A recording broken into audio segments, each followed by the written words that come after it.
बिहार में जो शराबबंदी लागू है ये गरीबों के हित के लिए है। और जब तक शराबबंदी रहेगा, आप देख रहे हैं कि इस तरह से स्कूल का ड्रॉप आउट जो होता था वो उसमें कमी आ गई, किस तरह से घरेलू हिंसा में कमी आ गई, किस तरह से हमारा जीडीपी बढ़ रहा है, किस तरह से हम तरक्की कर रहे हैं। तो लोग कह रहे थे जब शराबबंदी हुआ था कि ये तो इतना पैसा चला जाएगा, बिहार और कंगाल हो जाएगा। बिहार का जीडीपी देखिए, बिहार का आप आकार देखिए, वित्तीय आकार 3,16,000 करोड़ से कहीं ज्यादा, और आने वाला समय में 4 लाख करोड़ से ज्यादा होगा। मांझी जी कहीं दोहरी पुलिस कार्रवाई कर रही है और गरीबों के लिए अलग कार्रवाई देखिए हो रहा है और अमीरों के लिए देखिए अलग ऐसा कार्रवाई कुछ, कर मैंने रही कहा है। ना, कानून कानून सबके लिए समान होता है, और कानून एक चश्मे से देखता है। किसी के लिए कोई अलग, अमीर के लिए कोई अलग नहीं, गरीब के लिए नहीं। कुछ जगह एक्सेप्शन हो सकते हैं। आदरणीय जीतन राम मांझी जी ने बोला है, कोई एक्सेप्शन के बारे में बोल सकते हैं, उसको मैं मान सकता हूँ, लेकिन ये जनरलाइज नहीं है। आप इसको जनरलाइज नहीं कह सकते हैं कि इस तरह का घटना हर जगह होता है। एक्सेप्शन होते हैं और उसकी समीक्षा भी होती है। और कुछ लोग दंडित भी किए जाते हैं, चाहे वो पदाधिकारी हो, चाहे कोई और भी माफिया हो, चाहे सप्लाई चेन चलाने वाला हो। तो उनके ऊपर कार्रवाई हो रही है और होगी, और आगे और सख्त कार्रवाई होगी। आप जिस समीक्षा की बात करते हैं, तो समीक्षा तो माननीय मुख्यमंत्री जी हमेशा करते हैं। माननीय तेजस्वी यादव जी विदेश के दौरे पर हैं, और राहुल गांधी जी भी विदेश के ही कहीं भ्रमण पर हैं। उन लोग थकान मिटाने गए हुए हैं। अब रामलीला मैदान में कौन आ रहे हैं, कौन रहेंगे, कौन शिरकत करेंगे, कहाँ के लोग रहेंगे, इसकी जानकारी नहीं है। उन लोग को समीक्षा करना चाहिए, हार पर से सीखना चाहिए। वो सीख करके, सीखना नहीं चाहते हैं और सीखने के सिवाय दूसरा काम में लगे हुए हैं। तो अगर हो भी रहा है तो उससे क्या फर्क पड़ता है। उनको जनता के बीच में जाना चाहिए। रामलीला मैदान से कुछ नहीं होगा। तेजस्वी यादव जी को गांव गांव में जा करके जनता से माफी मांगना चाहिए। उन 15 साल का, जो 15 साल जिसको हम जंगल राज कहते थे, उन जंगल राज का वो माफी मांगेंगे और उनके सामने जाके नतमस्तक होके कहेंगे कि हम, अगर हमको मौका मिलेगा तो जंगल राज वाला बात नहीं करेंगे, हरा हरा गमछा नहीं लहराएंगे, देह तान के नहीं चलेंगे। तभी जनता उनको कुछ स्वीकार कर सकती है।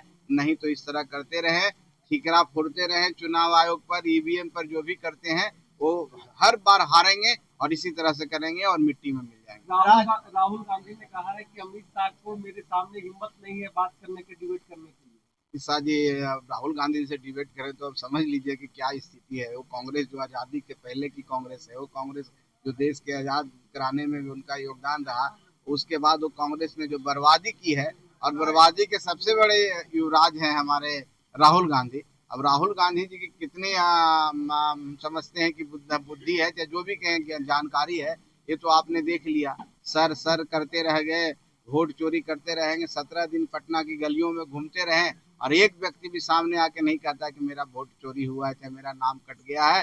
तो ऐसे व्यक्ति की जिनकी राजनीतिक विजनरी नहीं है, जिनको परिपक्वता नहीं है राजनीतिक रूप में, जो राजनीति को सही तरीके से करते नहीं है, हाफ हार्टेडली करते हैं, वो व्यक्ति से मान्यवर अमित शाह जी डिबेट करेंगे।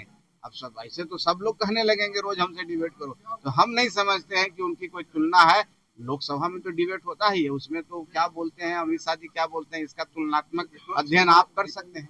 का रिव्यू होना चाहिए, आप क्या मानते हैं? देखिए, कानून के हिसाब से सब काम किया जा रहा है। कानून सबके लिए समान है, गरीब हो चाहे अमीर हो। आप ऐसा नहीं समझिए, हम कानून का सम्मान करते हैं। अगर कोई गलत व्यक्ति कोई गलत काम करता है तो उसके हम विरोध में हैं, और अगर सही काम के लिए अगर किसी को कोई गलत तरीके से किसी को कोई फंसाया जाएगा या किसी को जेल में डाला जाएगा, तो हम पार्टी हमेशा उसके खिलाफ खड़ी होगी। लेकिन ऐसी बात नहीं है।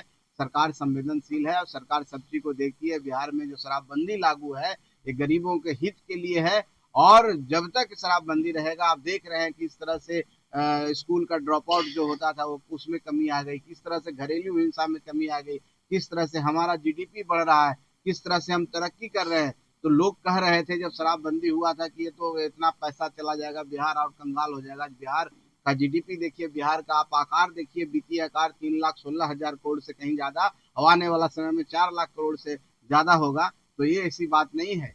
सरकार सबके बारे में सोचती है, सबको लेकर चलती है, और सरकार में लोगों का विश्वास है, इसलिए 202 सीट आया है। तो हम समीक्षा की जरूरत नहीं है और मांझी जी कहीं दोहरी पुलिस कार्रवाई कर रही है और गरीबों के लिए अलग कार्रवाई हो रहा है और अमीरों के लिए देखिए अलग ऐसा कार्रवाई कुछ, कर मैंने रही कहा है। ना, कानून कानून सबके लिए समान होता है, और कानून एक चश्मे से देखता है। किसी के लिए कोई अलग, अमीर के लिए कोई अलग नहीं, गरीब के लिए नहीं। कुछ जगह एक्सेप्शन हो सकते हैं। आदरणीय जीतन राम मांझी जी ने बोला है, कोई एक्सेप्शन के बारे में बोल सकते हैं, उसको मैं मान सकता हूँ, लेकिन ये जनरलाइज नहीं है। आप इसको जनरलाइज नहीं कर सकते हैं कि इस तरह का घटना हर जगह होता है। एक्सेप्शंस होते हैं और उसकी समीक्षा भी होती है।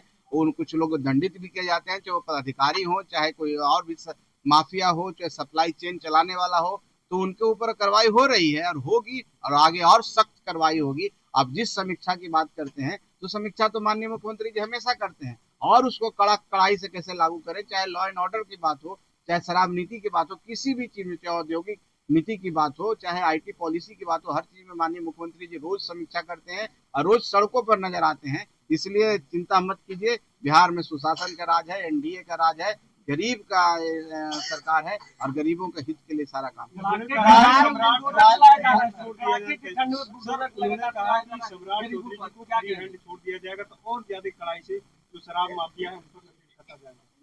देखिए माननीय मुख्यमंत्री जी इस राज्य के मुखिया होते हैं और जो माननीय मंत्री होते हैं उन्हीं के निर्देशन में काम करते हैं, और ये लोकतंत्र की खूबसूरती है, यही लोकतंत्र है और संविधान ने शक्तियां दी है। तो इसमें ऐसी कोई बात नहीं है, सारे मंत्री स्वतंत्र होते हैं और अपने हिसाब से अपने अपने विभाग में जो दायित्व मिलता है उसका वो निर्वहन करते हैं। माननीय मुख्यमंत्री जी गार्जियन होते हैं और वो गार्जियन के तौर पर देखते हैं, कहीं कभी मंत्री से गलती होती है तो उसको सुधार करते हैं। इसलिए सब एक कलेक्टिव रिस्पॉन्सिबिलिटी है, गवर्नमेंट का मतलब कलेक्टिव रिस्पॉन्सिबिलिटी, और उसके तहत हम काम करते हैं। इसलिए किसी एक के प्रति ऐसा नहीं है कि किसी को फ्री हैंड है, किसी को नहीं, सबको फ्री हैंड है नहीं। और एक गार्जियन है, एक छायादार जिसको कहते हैं, वो माननीय मुख्यमंत्री हैं, आदरणीय नीतीश कुमार हैं, सुशासन के प्रतीक हैं। 20 सालों से लगातार जनता का विश्वास उनके ऊपर है, इसलिए चिंता नहीं कीजिए। बिहार बहुत तरक्की करेगा, 30 में बिहार औद्योगिक बिहार होगा और हम सब बिहार को अव्वल राज के में पाएंगे। राजद कर रही है कि मुख्यमंत्री नीतीश कुमार नाराज है और फिर से पलटी मारेंगे। अरे ये सब है, सपना देखने के लिए। नवादा में मॉब लिंचिंग की घटना सामने आई है, उसको किस तरीके से देख रहे हैं?